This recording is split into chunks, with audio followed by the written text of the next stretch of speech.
Big Irish video response on your speculations and your review on the new Twisted music video, Down With Us. I talked with somebody who said that in the lyricism, there was a little bit of a shot, but that the guy who they were talking about being the preacher just happened to be your typical pedophile looking dude. And as far as the preaching thing goes, I don't know. I'm not one to analyze lyrics and stuff like that. A lot of people notice that why people are seeing this way or how you might be interpreting this way is because it's in the back of everyone's mind that Violent J is not a good business dude.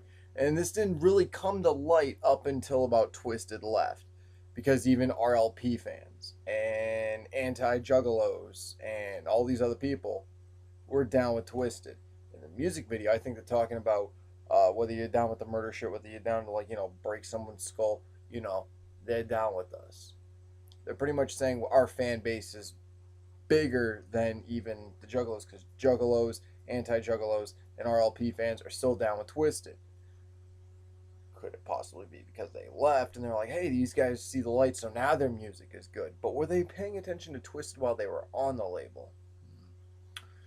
And why the diss tracks? I mean, why the diss is, well, when they were talking about Hannibal Lecter, and he's like, I'm your professor and stuff like that, or I'm the professor.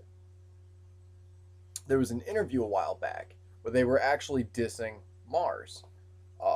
They said, when they were going up on air and on this, I think it was Psychopathic, someone called in or whatever, and they were stating that, he's like a Hannibal Lecter wannabe or whatever, which isn't true, and it's not even a gimmick or whatever. And if people actually knew why Mars wore the mask, it would make more sense. The reason why he wore the mask during these interviews on television during the whole Psycho Sam thing was because he was receiving death threats. So they were probably taking a shot at him. Maybe they weren't. The last time I ever heard him talk about Hannibal Lecter was in this interview. But they're talking about how they're going to pretty much take over the music industry because their fan base is bigger than just Psychopathics. A lot of people are seeing things this way because of recent things that have been brought up. As far as the music video goes, yeah, it was a great music video. I was impressed. It was good. I mean, it wasn't what I thought it was going to be. It was much better. But nonetheless, decent. Very decent. My thing with Twiztid leaving and them talking about it is they even said in the interview, we're not going to. They think it's, if people are thinking this is going to be a whole diss track, they're wrong. But that's how people can interpret it, even on Abominations, Lift Me Up. There's a couple of other things.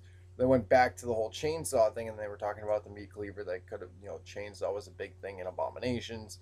They didn't really mention meat cleavers and whatnot, because meat cleavers is associated with the Hatchet Man. So when people think meat cleaver, they think Hatchet Man, which has been a big thing, even blowing up on YouTube right now, especially with some of the RLP guys.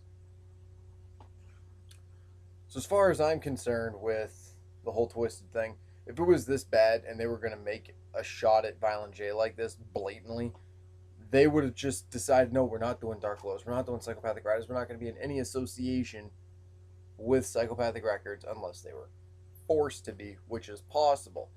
But even Child's Play Ninja said, Isham was still willing to sign the document stating he would no longer be the Unholy, he would be the Boogeyman on Psychopathic and things of this nature. But Twiztid would still be willing to do Psychopathic Riders and Dark Lotus in spite of what happened to them. I mean, like I said, it's kind of a long shot when you think of it that in those terms, but a lot of people will see that if you want to find something, if you look for something, you will find it. No matter if it's good, no matter if it's bad, anything you see, you interpret, will in fact be. Especially if you're in that kind of mindset. Maybe 3 days later, re-listen to the song after something's going on, or you hear about an interview, or whatever, and you might change your mind. As far as the purple gag goes, what got my attention is the fact that it could have been actually them gagging them with the Purple Show, because the Purple Show was a big thing that was up on Halls of Illusions website back when it was Halls of Illusions, which was like a Juggalos MySpace Facebook type thing before social networking became a big thing, and the site just kind of faded away, similar to how the Purple Show did. What got my attention was most definitely their anger, a little bit. It was the same kind of thing that was going on with Abominations. They didn't even have music videos for Abominations. So you look at the things they did on stage and stuff like that, and you can definitely tell they're prepping for House of Crazies, um, which a lot of people are excited for. RLP fans are excited for. Juggalos are excited for. But like you said, the gathering will be interesting, and I'm glad I won't be there this year. Of all the years, this would be the year I wouldn't want to go due to a bunch of, you know, potential fallouts and fights and drama that I simply wouldn't want to be a part of. However, I do have music artists that I'm a big fan of that are going to be there this year, and I support them 110%. Who I do not support by any means is Violent J. However, I still support ICP. Oh, what the fuck? That don't make any sense.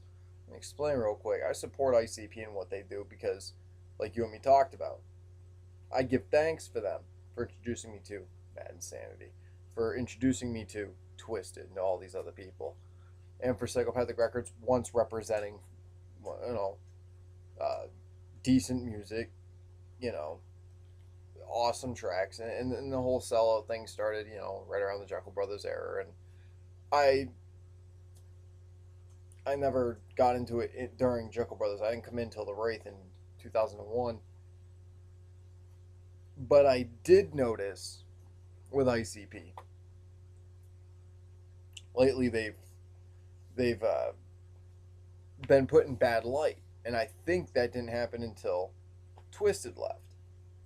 Because, like I said, everyone was so knit tight with Psychopathic, and they were signing so many dope people that everyone was paying attention to it, and the politics on it, and it being like a loyal thing.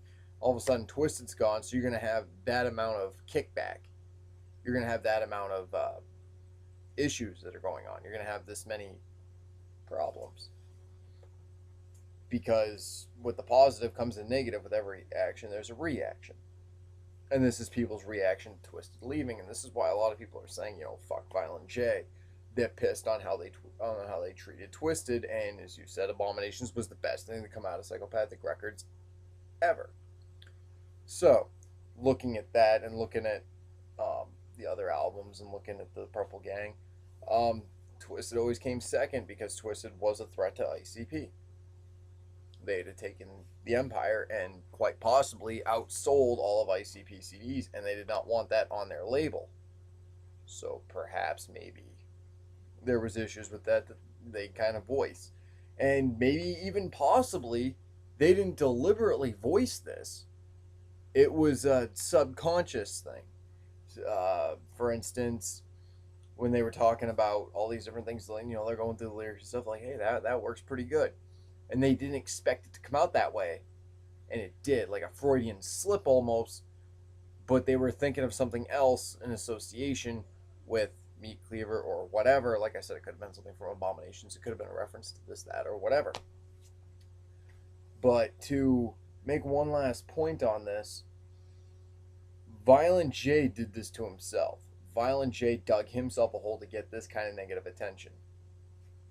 People will still associate with Psychopathic Records. People will still do what they want to do with Psychopathic Records. People are still going to do whatever it is they so choose. And there's a bunch of people that will back ICP because they're diehard fans. No matter if the CD suck or not, that's still going to be their shit. I've bumped into a couple of Juggalos that are like that. I've bumped into many Manson fans that are like that. Many Slipknot fans. There's a lot of diehards out there. Me, I'm a diehard to a point. So I guess it's kind of a contradiction. Take it how you will. But I'll always be interested and excited about ICP's next album. However, my hopes are not as high as my interest. Simply because I'm curious what they come out with. If their next album is dope, I'll check it out. I've got no vendetta personally with Jay. I've got an issue with how he's treated us. I've got an issue with, you know, it's got nothing to do with his music, you know. It's as a business person. So yeah, I guess it would be more personal issues than it would be business. Like, I'd still go out and spawn and things like that, but I won't go and buy something off of Hatchet Gear now, due to what they're doing to Twiztid. You're talking about the merch that's still on their site. Because Abominations was released on Psychopathic Records, they own all the rights to that. The third leg of the Abominations tour, because it's Abominations, has to be sponsored by Psychopathic. So, Twiztid does not get a cut of anything that's on Hatchet Gear. It's basically just free money and extra money for Hatchet Gear, because they know that Abominations was marketable, and there's still people buying Abominations hats and shirts and all this. But slowly, you can only milk it for so long.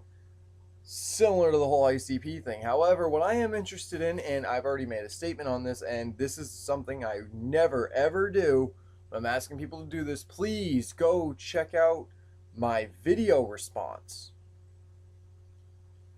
to Carnival Spirits about what I feel about the big news that's going to shock the world.